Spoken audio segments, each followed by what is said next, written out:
Pakistan cricket में liking और disliking का अंसर किस हद तक बढ़ चुका है, इसके ऊपर बात करते हैं कि दर हकीकत शान मसूद और मोहम्मद रिजवान की कप्तानी का मसला क्या था और उसके अलावा बाबर से बाबरिस्तान कहानी क्या है, इसके ऊपर भी बात करेंगे।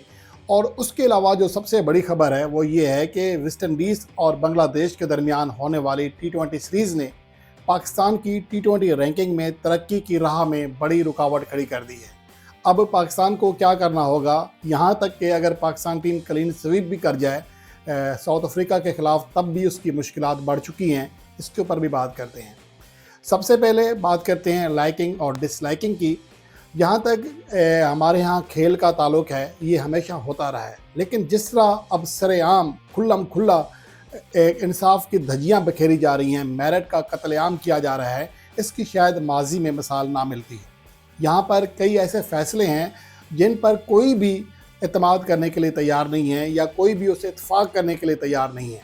लेकिन PCB के अगर 9 अरकान हैं सिलेक्शन कमेटी के, 9 के 9 मुत्फिक हो जाते हैं जब कोई गलत फ़ैसला भी लेना हो, तो इससे आप अंदाज़ा लगा सकते हैं कि यहाँ पर अब डंडा भी साथ साथ चल रहा है। तो इसकी वजह से गो कि हम इतनी हद तक ही आवाज़ उठा सकते हैं, इससे ज़्यादा शायद हमारे भी पर जलते हैं। लेकिन एक बात अहम है कि टॉप टीमों के ख़िलाफ़ सलमान अली आगा 16 में से सिर्फ 6 T20 मैचेस जीत सका है, जिनमें जिम्बाब्वे शामिल नहीं है और बाकी जो छोटी टीमें हैं। और इन टीमों के ख़िलाफ़ जो ज़्यादा अच्छे रिज़ल्ट दिए हैं वो सिर्फ अफ़गानिस्तान और वेस्ट इंडीज़ के ख़िलाफ़ हैं, जिनके ख़िलाफ़ 2-2 मैचेस जीते हैं। श्रीलंका के ख़िलाफ़ 1 मैच जीता, लेकिन बाकी टीमों के ख़िलाफ़ पाकिस्तान की परफॉर्मेंस सलमान अली आगा की क़यादत में बुरी रही है। यहाँ तक कि इंडिया के साथ 3 मैचेस खेले, तीनों में पाकिस्तान को नाकामी हुई। ऑस्ट्रेलिया के साथ 1 मैच खेला, उसमें पाकिस्तान को नाकामी हुई। और उसके अलावा न्यूजीलैंड में पाकिस्तान को बदतरीन शिकस्तों का सामना करना पड़ा। 5 में से 4 मैचेस पाकिस्तान हारे, लेकिन उसकी कप्तानी के ऊपर सवालिया निशान नहीं है। हालांकि स्ट्राइक रेट का मसला उजागर किया गया, स्ट्राइक रेट कहा गया, लेकिन सलमान अली आगा का अपनी कप्तानी में जितने भी मैचेस खेले हैं उनमें उनका स्ट्राइक रेट सिर्फ 110 रन है, जबकि 130 के स्ट्राइक रेट्स रन करने वाले बाबर आजम को तनकीद का निशाना बनाया जाता था और इसी वजह से उन्हें कप्तानी से और टीम से ड्रॉप किया गया था। तो दूसरी जानब अगर आप बात करें मोहम्मद रिजवान की, गो के उनके भी रिज़ल्ट्स अच्छे नहीं हैं। 17 में से सिर्फ 7 वनडे मैचेस जीते हैं, लेकिन अहम चीज़ यह है कि 2024 में उनकी क़यादत में पाकिस्तान की वनडे टीम कामयाबियों के सफ़र पर चल पड़ी थी।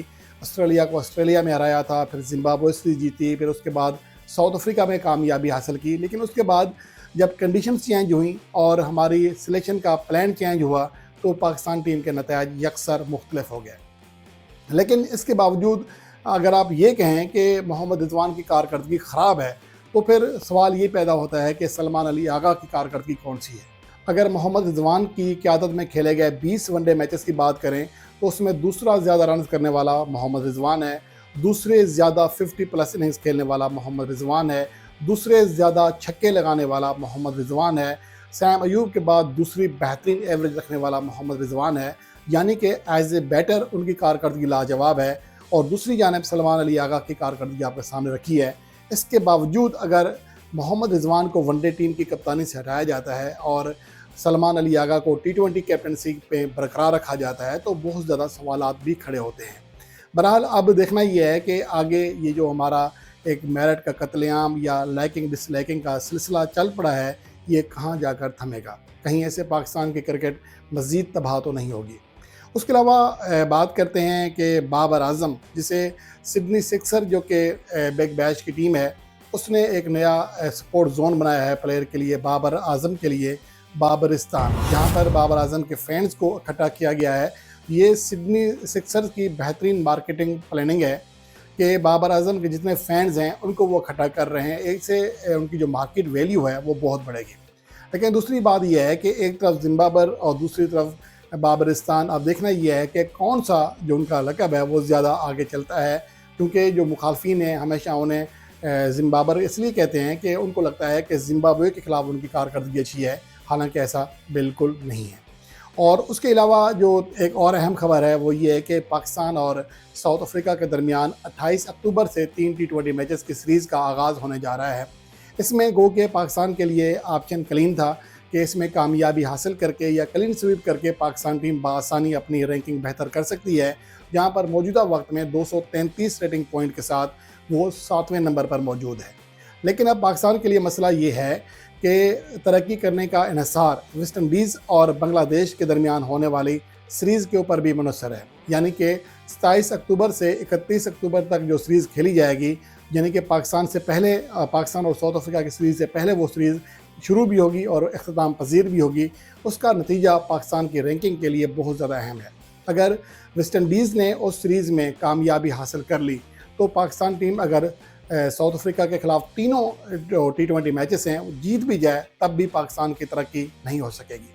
اس کے لیے ضروری ہے کہ ویسٹ انڈیز کی ٹیم ہارے، اس کے لیے پاکستان ٹیم، یعنی کہ اگر ویسٹ انڈیز کی ٹیم 2 میچز ہارتی ہے، ایک جیت بھی جاتی ہے، اور دوسری جانب پاکستان ساؤتھ افریقہ کے خلاف 2 میچز جیتتا ہے، ایک ہارتا ہے، تب بھی پاکستان کی رینکنگ بہتر ہو جائے گی۔ پوائنٹس گو کے برابر ہوں گے پاکستان اور ویسٹ انڈیز کے، لیکن اشاریاتی فرق کی وجہ سے پاکستان ٹیم اوپر آ جائے گی، یعنی کہ 6 نمبر پر چلی جائے گی۔ البتہ دوسری جانب ساؤتھ افریقہ کے پاس ترقی کرنے کا کوئی موقع نہیں ہے، کلین سویپ کر کے بھی وہ اپنی جو پوزیشن ہے 5ویں اس کو زیادہ بہتر نہیں کر سکے گی، البتہ ان کے پوائنٹس بڑھ سکتے ہیں۔ تو اس کا مطلب واضح یہ ہے کہ پاکستان کو نہ صرف ساؤتھ افریقہ کو ہرانا ہے تینوں T20 میچز، بلکہ دوسری جانب یہ امید بھی کرنی ہے، یہ دعا بھی کرنی ہے کہ بنگلہ دیش کی ٹیم ویسٹ انڈیز کو ہرانے میں کامیاب ہو جائے۔